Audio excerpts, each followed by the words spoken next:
disgrasya.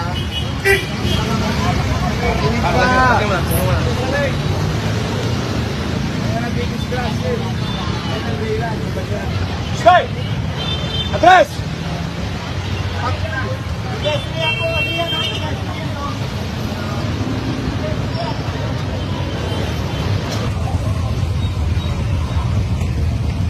Hanggang dyan lang kayo maghihintay, ha? Wala dito, ha? Stop. Hanggang dyan lang kayo. Para makalakad ang tao. Isipin mo na lang anak mo tatawid. Yun ang lalagyan ng sa'yo. Atras.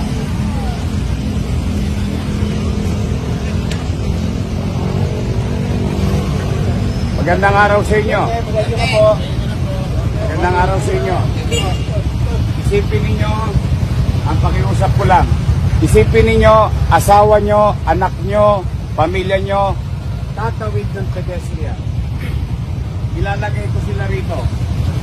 Tapos kayo nandito. Ano mararamdaman nyo? Bangit po, bangit. Okay, alam na natin. Ngayon, walang hulihan. Salamat po, salamat. Kailangan ko lang tulong nyo. Ang pedestrian, ibigay na doon sa mga tao. Pwede kayo? Yes, sir. Please, ha? Basta pag nasa